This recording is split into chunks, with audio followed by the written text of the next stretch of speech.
വിശുദ്ധ മത്തായിയുടെ സുവിശേഷം 6-ാം അധ്യായം 25 മുതൽ 34 വരെയുള്ള തിരുവചനങ്ങൾ. ദൈവപരിപാലനയിൽ ആശ്രയിക്കുക.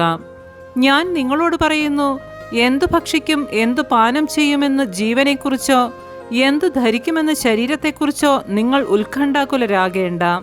ഭക്ഷണത്തേക്കാൾ ജീവനും വസ്ത്രത്തേക്കാൾ ശരീരവും ശ്രേഷ്ഠമല്ലേ? ആകാശത്തിലെ പക്ഷികളെ നോക്കുവിൻ. അവ വിതയ്ക്കുന്നില്ല, കൊയ്യുന്നുമില്ല, കളപ്പുരയിൽ ശേഖരിക്കുന്നുമില്ല.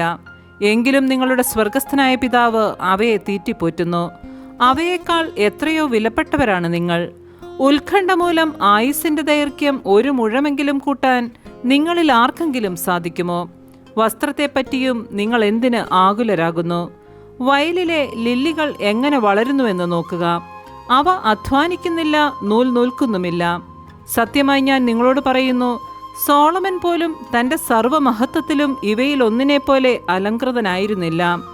ഇന്നുള്ളതും നാളെ അടുപ്പിൽ എറിയപ്പെടുന്നതും ആയ പുല്ലിനെ ദൈവം ഇപ്രകാരം അലങ്കരിക്കുന്നെങ്കിൽ അല്പവിശ്വാസികളെ നിങ്ങളെ അവിടുന്ന് എത്രയധികം അലങ്കരിക്കുകയില്ല. അതിനാൽ എന്തു ഭക്ഷിക്കും, എന്തു പാനം ചെയ്യും, എന്തു ധരിക്കുമെന്ന് വിചാരിച്ച് നിങ്ങൾ ആകുലരാകേണ്ട.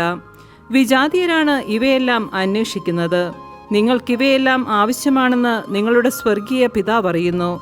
നിങ്ങൾ ആദ്യം അവിടുത്തെ രാജ്യവും അവിടുത്തെ നീതിയും അന്വേഷിക്കുക. അതോടൊപ്പം മറ്റുള്ളവയെല്ലാം നിങ്ങൾക്ക് ലഭിക്കും. അതിനാൽ നാളെക്കുറിച്ച് നിങ്ങൾ ആകുലരാകരുത്. നാളത്തെ ദിനം തന്നെ അതിനെക്കുറിച്ച് ആകുലപ്പെട്ടുകൊള്ളും.